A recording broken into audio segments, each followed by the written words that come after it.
tongue, sweetest carol ever sung.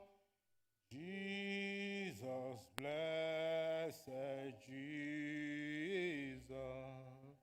3. All glory to the dying Lamb. I now believe in Jesus.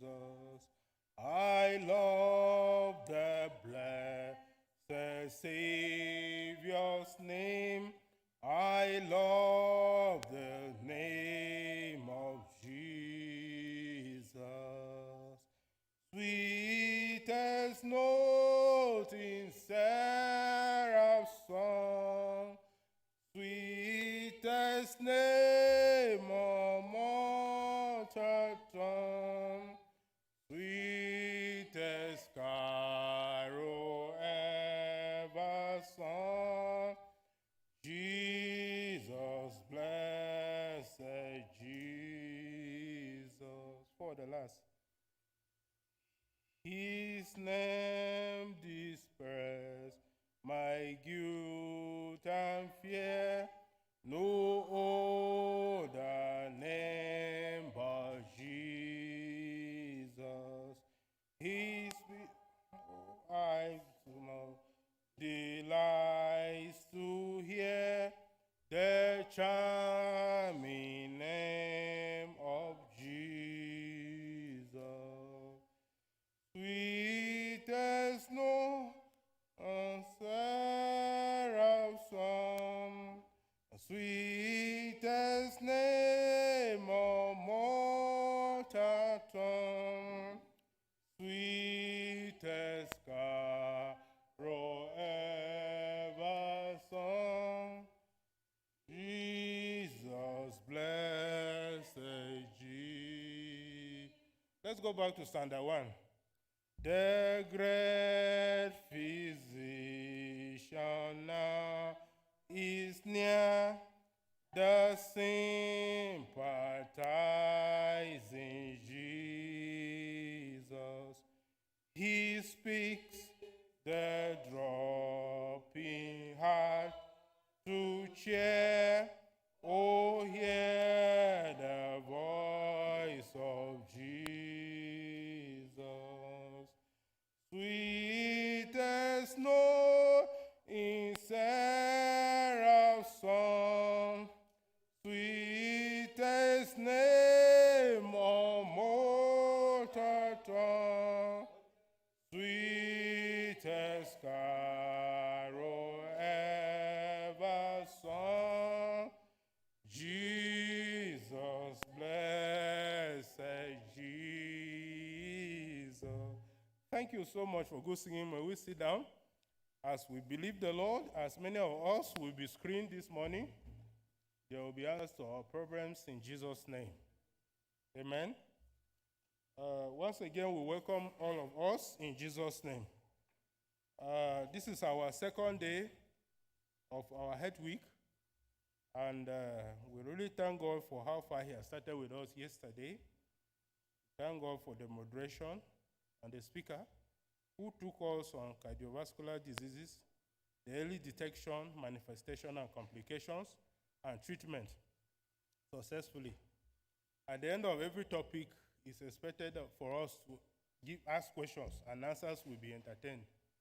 So if you have any question as the speaker comes forth, you can note it down and you give me. At the end of the day, it will be read to her, and then she will take care of that for us. So today, by the special grace of God, we have our speaker who will give us health awareness talk. And the topic that she will be handling for us this morning is diabetes mellitus, early detection, manifestations, complications, and treatment. Next 40 minutes, she will do justice to that. And her profile reads that she's a consultant physician and endocrinologist with the Jos University Teaching Hospital. It's no other person will join me as we welcome Dr. Mrs. Jemimah Edah to come forward. Let's put our hands together to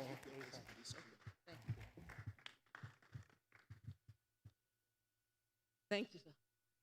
Good morning. I think I'm comfortable here. I'm going anywhere. So thank you. I want to be thankful to the church for the privilege they've given me to talk about this topic this morning. I am grateful.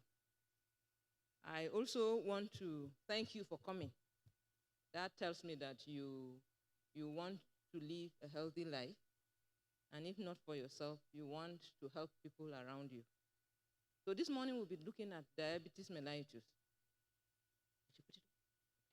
I should move it? Okay.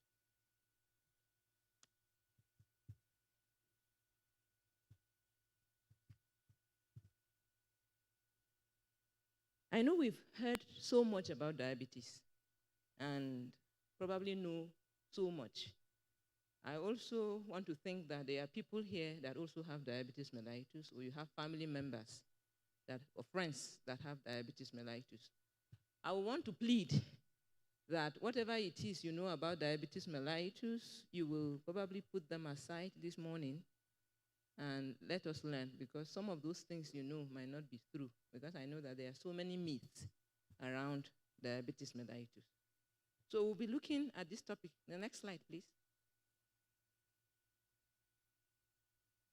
We'll be looking at this topic using this outline. I'll try to define what diabetes is. I'll classify it, and then look at the burden of diabetes globally and Nigeria. We'll also look at risk factors, and then clinical features, and then the diagnosis, complications, management, and prevention. I'll probably dwell more on prevention, and then we will conclude. Next slide.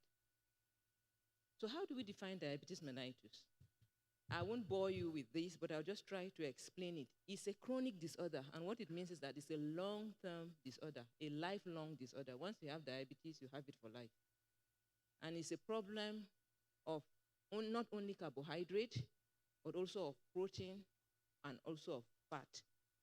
And the foundation or the beginning point of diabetes is hyperglycemia, high blood sugar in your blood.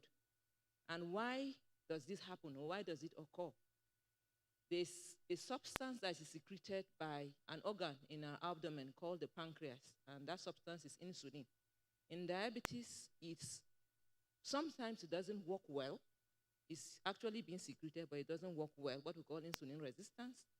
Or sometimes the secretion is not enough, what we call secretory defect. So the combination of this leads to diabetes mellitus. We will look at more, because there are different classes of diabetes. Next slide, please. So, as I said earlier on, insulin is a hormone secreted by the pancreas. And what are its functions? Some of its functions include, it reduces the blood level of sugar. Once you eat, anybody that eats, insulin comes into play to ensure that your cells use up the glucose, because once we eat, carbohydrate most especially is broken down to glucose, and it needs to be used by the cells. If not, it remains in the blood system, and it causes a lot of damage. So insulin helps to reduce blood sugar level. Most of the time I'll be using sugar. And then it also increases protein synthesis. It's a hormone that helps in building up of cells. And that is why when you have diabetes and there's deficiency of this hormone, there's a lot of breaking down of cells, leading to weight loss and the like. And it also increases fat deposition in adipose tissue. And it is in its absence, these fats are broken down, leading to complications later in life. Next slide. So how do you classify diabetes mellitus? These are the major types, actually, of diabetes. There are other types, but I said, let me just present this one. We know type 1 diabetes, the one that occurs mostly in children or young adolescents, even though some adults can develop it later in life. Type 1, in this condition, insulin is not secreted at all. It's like the pancreas has shut up, so no insulin, absolute insulin deficiency. And that is why when patients have this type of insulin, their presentation is acute. They present, there's no delay. once it happens, they just have to present because of the symptoms. And this type 1, occurs in 5% of cases. Then type 2 diabetes is the common type, the ones we know mostly, is seen in about 90 to 95% of cases. And in this type, usually it occurs, glucose abnormality or sugar problems start a long time before diagnosis is made. So for type 2 diabetes mellitus, screening is key in diagnosing it. And what happens? Initially, insulin is secreted, but it doesn't work the way it should, what we call insulin resistance. And so it can go on for a long time. And then after some time, secretory defect set in. That means the pancreas is not able to secrete enough insulin. And at that point, that's when the symptoms set in and you present to the hospital. Most of the time, because the abnormalities has been going on for a long while, patients presenting in the hospital present with complications. Some of them actually is the complication that brings them to the hospital. And when we check, we find out that they have diabetes. So this is the common type of diabetes we know. Other specific types, maybe a disorder from the pancreas, you have chronic pancreatitis that can lead you to diabetes, and then drugs can also cause diabetes. I put steroids here, prednisolone, hydrocortisone. Those are drugs that patients, when they have one ailment or the other, are placed on, and because they don't go back to the doctor or whoever prescribed the drug, they continue on the medication. Because if you have pain, and you take prednisolone, the relief is like a miracle.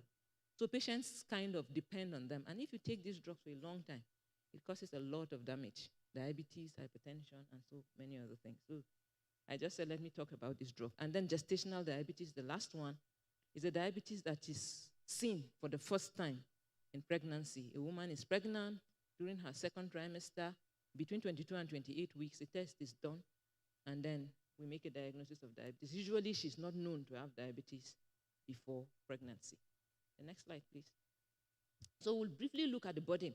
What is the picture globally of diabetes so that it doesn't look like I'm just talking? Diabetes actually occurs globally. There's a group, the International Diabetes Federation, that release this diabetes atlas every 2 years. So the recent one, the 10th edition, was released in December 2021. So what I'm going to tell you is just based on what happened in 2021 and then the projection in 2025. So in 2021, globally, adults aged 20 to 79 years were 5.1 billion globally. And out of 5.1 billion adults aged 20 to 79, 536.6 million had diabetes. And this is projected to increase to 787 million by the year 2045. That's just 23 years from now. And impaired glucose tolerance, impaired fasting glucose, they are terms we use to describe pre-diabetes. Your sugar level is not normal. It is not also at the level we will say you have diabetes. This group of people are people that are like in waiting. You're waiting to have diabetes, okay? That's if something is not done. In 2021, the first group, impaired glucose tolerance, 541 million people had IGT, and then 319 million had IFG. So if you combine, it's over 800 million that had pre-diabetes in 2021. It's actually more than the people that had diabetes that year. And actually, this is huge. What it means that if we don't do anything, the prevalence will increase. And in Africa, we don't want that to happen because our health system is weak. And as individuals too, we don't want to be amongst the statistics. Next slide, please. So in Africa, this is also from the Diabetes Atlas. In 2021, 527 million people had diabetes, okay? In 2040, 45, if nothing is done, over 1 billion will have diabetes in Africa. And the number of deaths that occurred in 2021 was 416,000. Next slide. So what about undiagnosed diabetes? Many people have diabetes. If you followed what I said about type 2 diabetes, many people live with diabetes without knowing, okay? So the number of people that have diabetes in Africa and do not know, as at 2021, were 12.7 million people. Next slide. Next one. Next. Next. Thank you. So in Nigeria, what is the picture? In the early 70s, the prevalence of diabetes was 1.7%. That is less than 2 people in 100 people had diabetes. In the early 80s, it went up to 2.2%. In 2018, when some group of researchers did a meta-analysis bringing all the studies done, they looked and found out that the prevalence has risen to 5.8%. And you will agree with me, when I was growing up, not many people had diabetes. But now, young people are coming down, not with type 1, but with type 2 diabetes. Okay? So the prevalence is really increasing. So, but according to the International Diabetes Federation, in 2021, 3.6 million Nigerians, adults, we are talking of adults, not children, had diabetes. And if nothing is done by 2045, 7.9 million Nigerians will have diabetes. And over 48,000 deaths were recorded in 2021 from only complications of diabetes, excluding other things. Next slide. So, undiagnosed diabetes in Nigeria, sorry, I don't have a pointer, but if you look at this world map, you will see Nigeria somewhere there. And if you look at the bar, more than 45 to 54% of Nigerians presently have undiagnosed diabetes mellitus. That is if you gather 100 people between 45 and 54 have diabetes there and they don't know. Next slide. So what are the risk factors of type 2 diabetes? I'm going to concentrate mostly on type 2 diabetes because it's the one we can prevent, it's the one we can delay if we put in take steps that will lead to that. So what are the risk factors? The risk factors are actually many. Next slide, please. Okay? So the first risk factor, I'm sure most of us know, is a family history. If you have a family history in a first-degree relative, your parents, your siblings, that is stronger than having it in extended family members. If you have that, you are at risk. At risk doesn't mean that because a family member has diabetes, you will come down with diabetes. If you take steps, you may unlikely come down with diabetes. We have seen patients that don't have family history of diabetes and still come down with diabetes. And we have also seen those that have family history of diabetes and do not come down with diabetes mellitus. So family history of diabetes mellitus is key. The second one is BMI, our body weight. A BMI of more than 25, this is for Asians, so sorry, more than 25 is at risk. We all know that it is 30 that is obesity, but from 25 to 29.9 is overweight. And let me not assume that everybody knows what BMI is. A BMI is when you check your height and your weight, and we do a calculation. The normal is 18.5 to 24.9. Above is abnormal, and then when it is less than 18.5, you are underweight. So a BMI of 25 and above is abnormal, is a risk factor. Another thing that is not here is your waist circumference, obesity. I will show some pictures later. Sometimes your BMI is normal, but your waist circumference or your waist circumference is abnormal. That is also a risk factor for type 2 diabetes. Actually, the rising prevalence of diabetes mellitus is because of this, of abnormal weight, globally. When you live an inactive lifestyle, you're always sitting down, you don't exercise, everything is being done by everybody in the house. You just sit down and eat and go and sleep. You are at risk of developing diabetes mellitus. If you have blood pressure, high blood pressure, hypertension, you have the risk of developing diabetes mellitus. If your cholesterol levels are abnormal, that is also a risk. And then a family history of gestational diabetes mellitus. Or a history, not a family history, when you yourself have had diabetes mellitus. The good thing about gestational diabetes mellitus is that once the woman delivers, it goes. But it puts you at risk of developing type 2 diabetes mellitus later in life, especially if you don't take the appropriate steps. When your age, you are 45, actually, this is again for Asians. When you are 45 years and above, you are at risk of diabetes mellitus. And then when you have pre-diabetes, what I explained earlier, you are also at risk of diabetes. Other risk factors, alcohol ingestion. Okay? If you take alcohol, you are at risk. If you smoke cigarette, you are at risk. Cigarette causes insulin resistance. The insulin does not work the way it should work. Next slide. So I will talk briefly about obesity because earlier on I said obesity is what is fueling the rise in the prevalence of diabetes mellitus. We know that there are two types of obesity, okay? The man, I'm sorry I don't have my pointer, but the man has central obesity. The obesity is mostly in his tummy, okay? And then the woman is mostly on her hips and her thigh. So the man is what we call the android obesity, and then for the woman is gynoid or gynecoid obesity. The android obesity mostly will expose you to metabolic disorders. Metabolic disorders are things like hypertension, type 2 diabetes mellitus, fatty liver, and the likes. While the woman, the gynoid obesity will predispose you to mechanical problems. Your knees, when you have arthritis, your hips, and your back. But in both groups, you can actually have both. You can have metabolic disorders and also mechanical disorders. But metabolic disorder is mostly seen when the obesity is mostly in the central part of the body. Next slide, please. So obesity, I brought this so that we will know that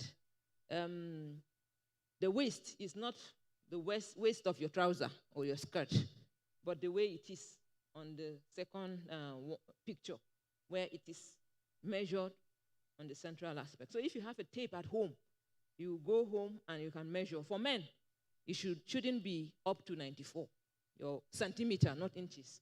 It should be less than 94. If it is above 94, you are obese centrally. For women, it should be less than 80. Once it gets to 80, you know that you have central obesity. And these are all risk factors for developing type 2 diabetes mellitus. Next slide, please. Okay. So how do patients with diabetes present? I know that most of us know, but it's just good to remind ourselves. For type 2 diabetes, sometimes they don't have symptoms. I explained that earlier. They only present, patients sometimes have a wound that will not heal, and they get to the hospital and they are told that there is diabetes. Or you suddenly discover that you have some sexual dysfunction, and then you come. Sometimes most of these patients don't even present to us. It is when whoever they present to makes the diagnosis that they send to us. So sometimes it is symptomless, no symptoms. But the classical symptoms, the first one is excessive thirst.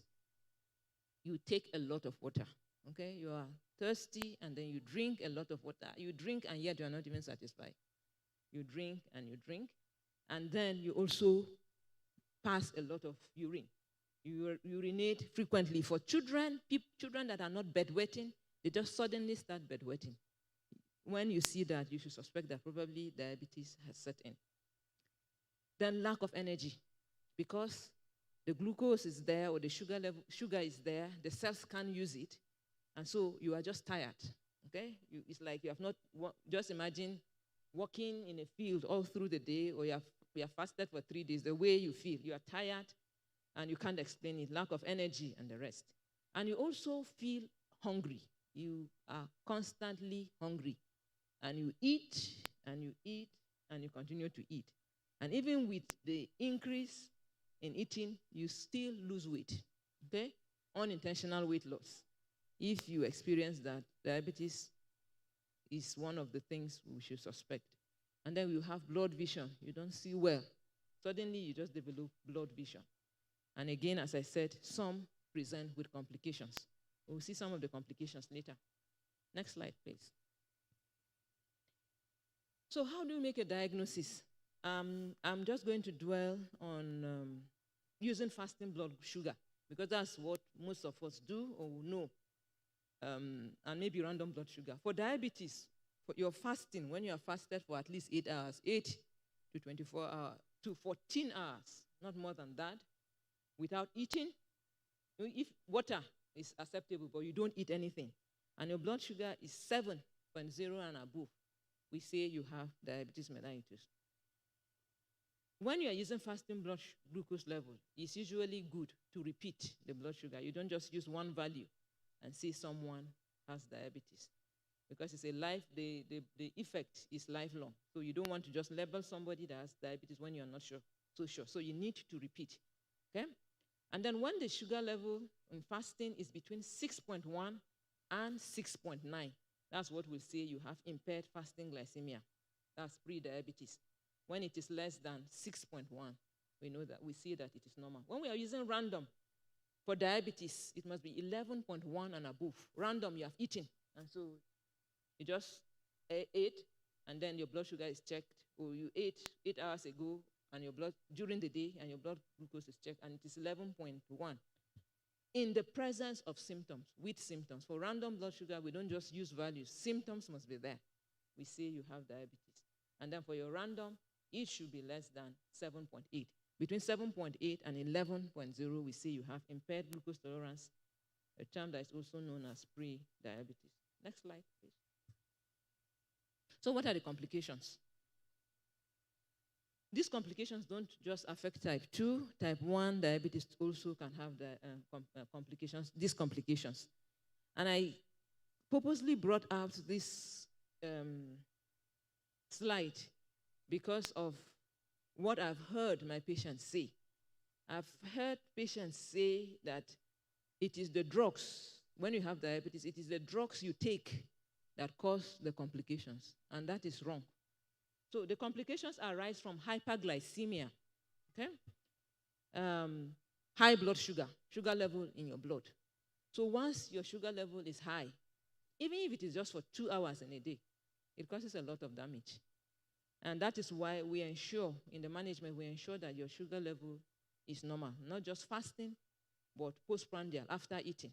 Your sugar level should be high. So what are these complications? The complications are classified into those that affect the vessels and those that come through other means. The ones that are non-vascular, that's without the vessels, are skin changes. Some patients that have diabetes and their control is poor, you will see that they have some skin changes. And then also, those that have diabetes, because of the weak immune system, they are prone to all sorts of infections. But for those that affect the vessels, they can either affect the big vessels or the small vessels. For the big vessels, the heart, okay? It affects the heart. It can cause heart attack, okay? Or what we call myocardial infarction. It can also affect the heart muscle, what we call dilated cardiomyopathy. So diabetes can also affect your heart muscle and your heart just enlarged, okay? And then it can also cause stroke, cerebrovascular disease. It can also affect the vessels in the limbs, in the lower limbs, what we call peripheral vascular disease. And in these patients, they can have a lot of pain. When they walk a short distance, they have pain in their calf. And when they rest, the pain disappears. They are prone to having ulcers or injuries that will not heal. And if care is not taken, they can lose the limb. The ones that affect the small vessels they affect the eye, causing retinopathy, affecting the back of the eye, retina, causing retinopathy, and it can lead to visual loss. And then it can also affect the kidneys, nephropathy, and also the nerves, what we call peripheral neuropathy. The microvascular complications, the eye, the kidneys, and nerves, are the complications that are mostly seen in patients that have pre-diabetes, what I explained earlier.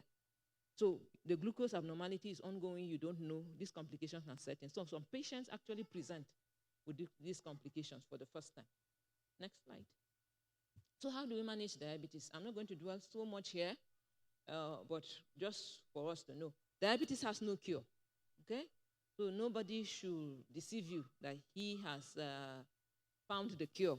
For now, it has no cure. We are hoping and praying that there will be cure one day. A lot of research is ongoing, but it can be managed. What it means is that there are medications you can take to ensure that your sugar level is normal. And once your sugar level is normal, we know that the tendency of having complications is less. So How do we manage diabetes? The first thing is lifestyle change, okay? Lifestyle modification in terms of exercise and diet. You can't have diabetes and continue the way you have been. You must change your diet, and then your lifestyle also must change. So exercise and diet, I'll talk more on that later. So we use medications also. There are different classes of medications. We have so many that we can use to ensure that your sugar level is good. And then surgery also can be used in the management. Well, in obesity, but patients that have obesity, or they are obese, certain level of obesity, and have diabetes, when you do this bariatric surgery, it helps them to lose weight. And in losing weight, it helps to control their blood glucose. Some people are thinking that the cure for diabetes may come from this. We don't know yet. A lot of research is ongoing. And then because patients with diabetes have other illnesses, they have comorbidities, they have like hypertension, they have cholesterol problems, we have to manage those comorbidities also. Because if we don't, the risk of complications is higher. Next slide, please. So how do we prevent? Okay? Prevention is actually mostly for type 2 diabetes mellitus. Okay? So the lifestyle changes I mentioned earlier in the management are what we focus on when we're talking now diabetes prevention. Next slide, please. So it's targeted at type 2 diabetes, and then physical activity is one of the things we use. We encourage our patients, most especially those that have the risk factors. Even if you don't have any risk factor, I will encourage that you start one form of exercise or increase in physical activity. And there are so many things you can do. When you exercise, the aim is actually to reduce weight, but there are other benefits beyond weight reduction when it comes to exercise. So when I say exercise, I don't mean you have to go out of your house in the morning, running on the street or anything, but there are several other things that you can do. Okay, we'll talk more of that later. And then diet. You must eat healthily and watch the portion size. That's the key. You eat well, but also you watch the portion size. Because if you eat healthily and the portion size is much, then I don't think you're doing yourself any good. Then screening, prevention, primary prevention, preventing someone from coming down with diabetes. Screening is very important. Next slide, please. So we'll look at exercise. Next slide. So what are the exercises that you can do? You can walk. Most of the time, I tell my patients to walk, okay? Because most of them, they are coming, they've not been exercising, so you can't tell them to go and start doing any rigorous exercise. And besides, moderate exercise is usually good for patients that have diabetes.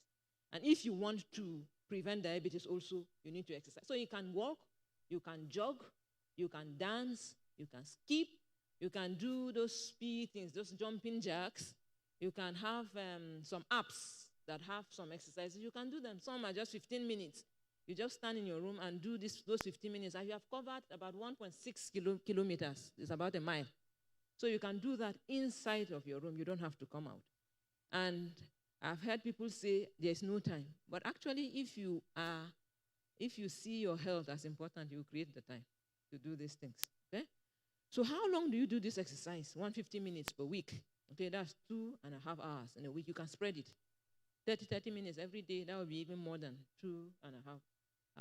Or 1 hour, 3 times in a week, or 45 minutes 3 times in a week, the way you want to do it. Or you can do 15 minutes in the morning, 15 minutes in the evening.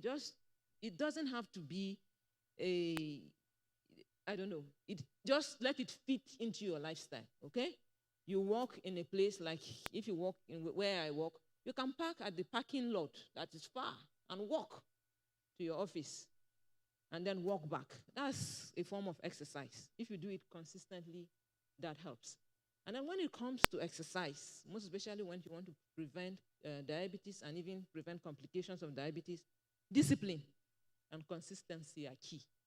You must be disciplined to exercise, okay? If you are not disciplined, you start today, you start tomorrow, and then you will just rest. You will just get tired. You do for 2 weeks, and you climb the weighing scale, you have added, you just get discouraged. So you must be disciplined. And then you must also be consistent. You must continue to do it daily. And then you must also be focused. Because once you start exercising and you start losing weight, people will talk. Right? So you need to know what you are looking for. They will say Nigerian economy has started affecting everybody, but you know what you're looking for. So you just be focused. Okay? Next slide, please. So what are the other benefits of exercise? It reduces the risk of other diseases, chronic diseases, cancers, hypertension, and many other diseases. So it's not just to lose weight or to prevent diabetes. It strengthens your bones and muscles. Women, most especially, after menopause, okay, the risk of osteoporosis is high in us. So you fall easily, you break your bone. So, but once you exercise, and if you start now, okay, the benefit will be huge at the end of the day. It improves energy level. Those of us that exercise know this. And then it also improves your mood. Those of us that exercise will agree with me that when you exercise, you feel good. You feel good about yourself, okay? And it's because when you exercise, in your brain, there's the release of this hormone, what is called endorphins. It makes you feel good.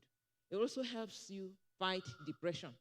As a nation, we are going through so many things, and if God does not help you, you are likely to go into depression. But when you exercise, it helps you to overcome this. It also improves your cardiorespiratory fitness, your heart. As you exercise, your heart, your respiration becomes better, and then it improves blood glucose and BP, your blood pressure profile. When you exercise and you have diabetes, it helps the cells in your body to mop up the sugar that are in the blood, okay? The sugar that is in the blood, so that your sugar level will come down. It also lowers your blood pressure. And then it also improves blood flow to the brain and then gives you quality sleep. Next slide. Next slide. Okay, so that next one. Okay, so diet. This also can be used to prevent diabetes mellitus. Actually, diet contributes about 75 to 80% of your weight gain. Okay, contributes to about 75 to 80% to your weight gain. So if you are able to control what you eat, the portion you eat, and then the type of food you eat, you are likely to lose weight, okay, more and faster. So exercise and diet must go together, okay? I've heard and I've known people that when they exercise, they will say, I've exercised today. And then when they sit down to eat, the quantity of food they will eat, okay, is so much. So it's like you are canceling whatever you have done, okay? So you must watch what you eat. So what to do, first of all, is to avoid high-calorie and fatty food. High-calorie food are food that contain sugar, okay? Food that are refined, food that are processed, okay? They have a lot of calories, okay? I was told recently that egusi, the calorie in egusi is quite high. So if you are making egusi soup, let it be. The egusi there shouldn't be much, okay? So it will be good for us to know the calories in different food. I don't have it, but I'm sure if you go online, you will know. But the key here is that when you are eating, you should look for complex carbohydrate. Like when you are eating, you're buying gari. I know sometimes we are so used to these things, so we go for the refined one. If you are buying gari, go for the one that has a lot of chaff, those white things. That's the healthy one, okay? If you are to eat tuwo masara, eat the one that they didn't do the sulfate, they didn't remove the back, okay? Those are high fiber food. It's actually not palatable in the mouth, but they are healthy. They are healthier, okay? Okay? So fatty food, we know, a lot of fat, we should avoid those things. I don't know whether some people eat pork here. If you do, you know that it has a lot of fat. If we are to eat that, then we are not helping ourselves. So high-fibered food, okay, some of the ones I mentioned, but fruits and vegetables generally contain a lot of fiber. So if we can eat that, that will help us. And thank God we're on the plateau, we're in Jos. We have a lot of that. We have garden egg, cucumber, and the rest. We can eat them, and they will help us. And then when you are hungry, please go for food and not for snacks, okay? Because that will increase the number of calories you are taking, and that will not be helpful to you.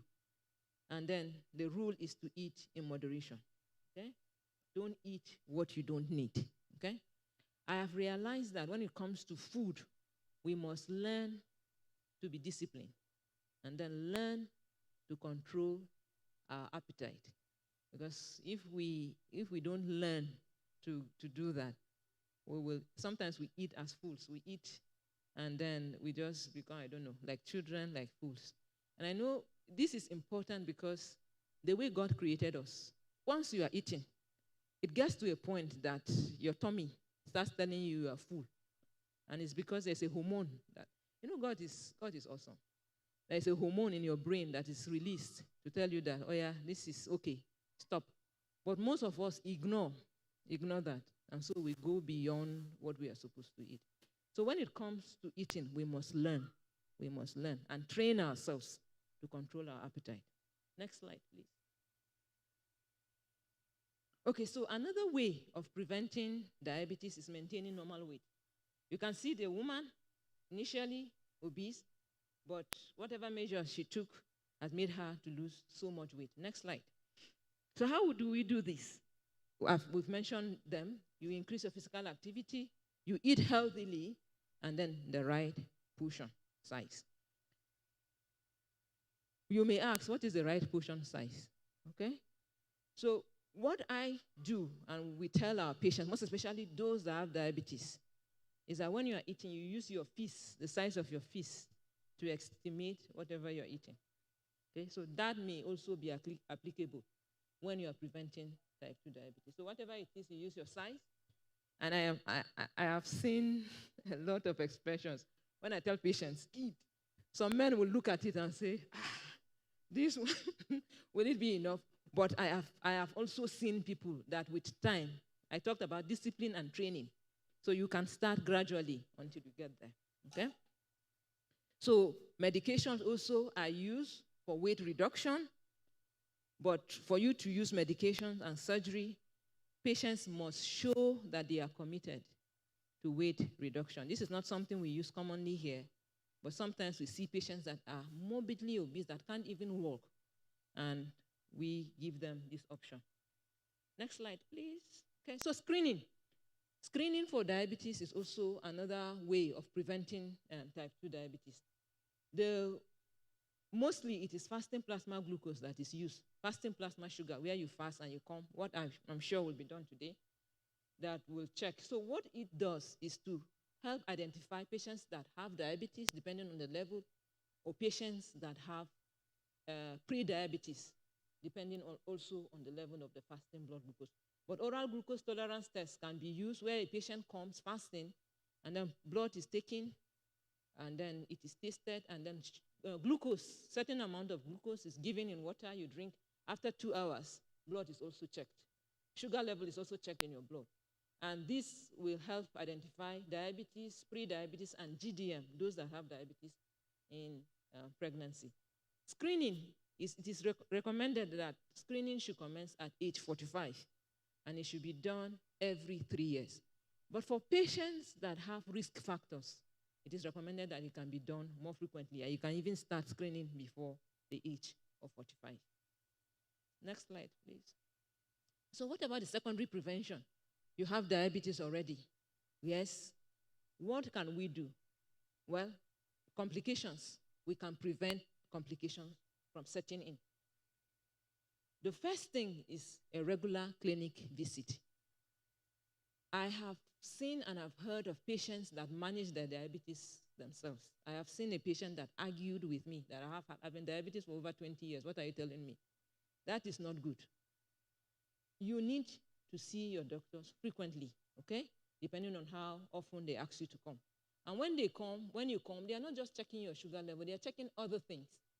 In diabetes care, it's not only sugar we check. We check your kidneys, we check your eyes and other things to be able to pick complications early so that something can be done.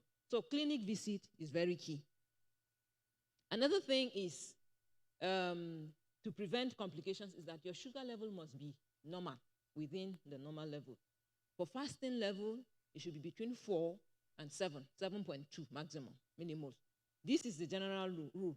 Usually for patients, we individualize them. A patient that has been diabetic for so long and already has complications, you may not want to strictly say your sugar level must be between this and this.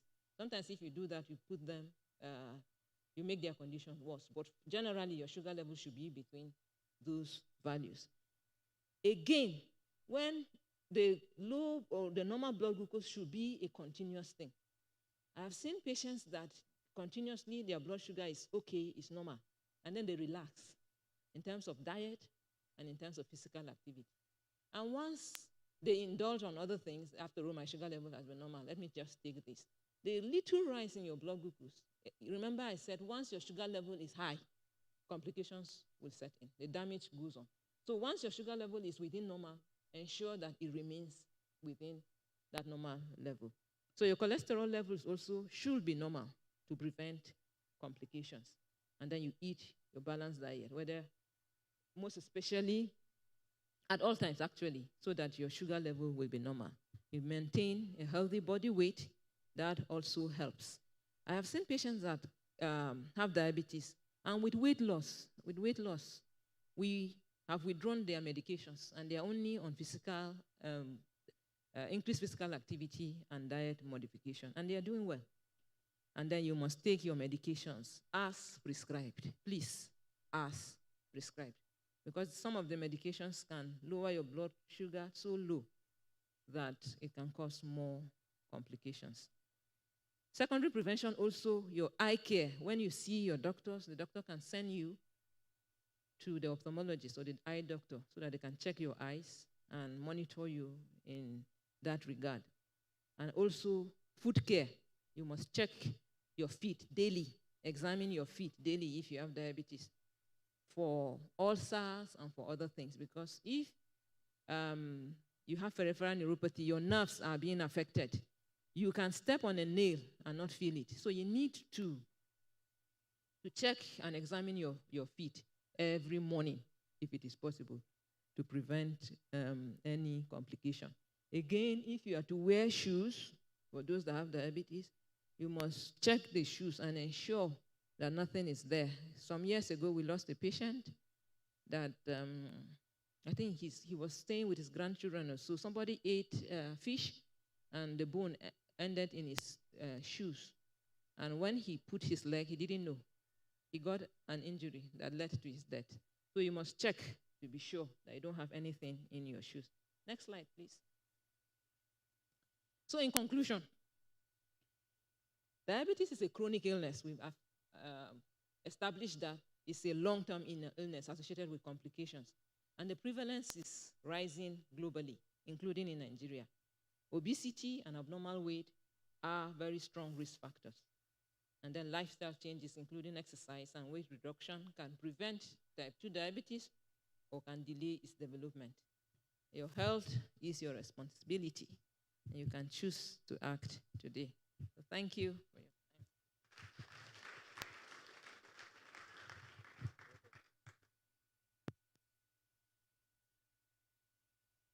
I think we can do better than that. Let's put our hands together. Thank you so much, Dr. Jemimah Edah, for that talk. We're left with a few minutes here because by now we are supposed to have moved to our hall, and we have some number of questions here. So I don't know, I will read out. The first one says, occupational factor in respect to diabetics. Is there anything that any occupation, any hazard that can expose one to diabetics? The same person asks, which gender can give diabetics? Is it the female or the male or both? Then, balanced diet in regard to diabetic, is there no regulatory law? Then can a diabetic patient fast? It's another question. Don't worry, I'll give you. Blood sugar, the unit you gave, 7+. Is it the unit or standard for measurement of diabetic? Now, another question here says, can you be diabetic without being obese? Then 2 say, how do you tell if the clinical features of type 2 diabetics is not the features of goiter? Since in goiter, you see similar features like weight loss, lack of energy, etc., because of increased metabolic activity. I think so far so good. These are the two questions.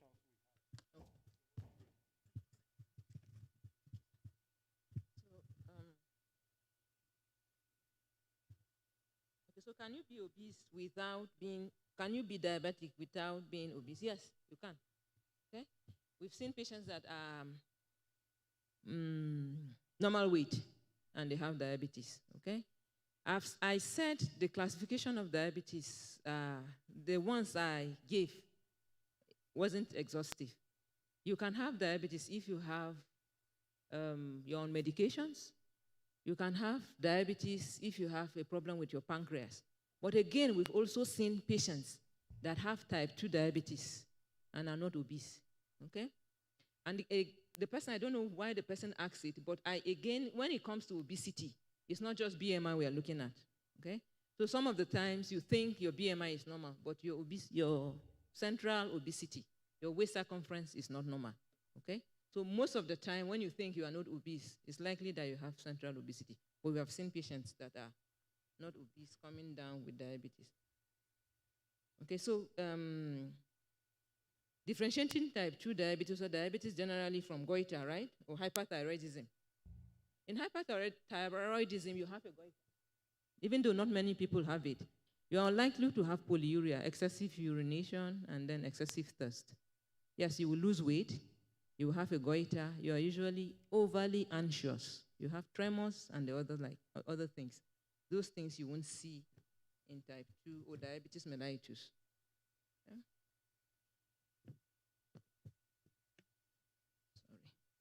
Sorry. Okay, gender, in terms of gender. Before the last edition of the Diabetes Atlas, it was said that it's more commonly seen in women. Okay, but the last edition, the prevalence was seen more in men. Okay, so it can affect both gender. But for type 1 diabetes is mostly seen in women, in girls, okay, because of the autoimmune factor that is there. Occupational factor, yes. Yes, your occupation can predispose you to diabetes, most especially if your occupation involves you sitting down all through the day. If you are sedentary, you go to work, you sit down, and then you just stand up to go home. That is reduced physical activity, so you are at risk. Balanced diet, any regulatory low? No. Balanced diet is just diet that is balanced. You have your carbohydrate, you have your protein, you have your fat, you have your vegetables in the right proportion. So you are the one to regulate it. And then can patients with diabetes fast? Yes. Okay? If you have diabetes and your drugs, well, even if you are taking your drugs in the morning, there's a way we can adjust it. For Christians that fast for 24 hours, we don't usually advocate that you fast for 6 to 6. We advise that you break it at 2, between 2 and 3, okay? But for the other faith that eat in the morning before the fast, they can fast from that morning to 6. We just adjust their medications and ensure that they take their medications when they eat most, and that is in the evening. So a diabetic patient that has diabetes can fast.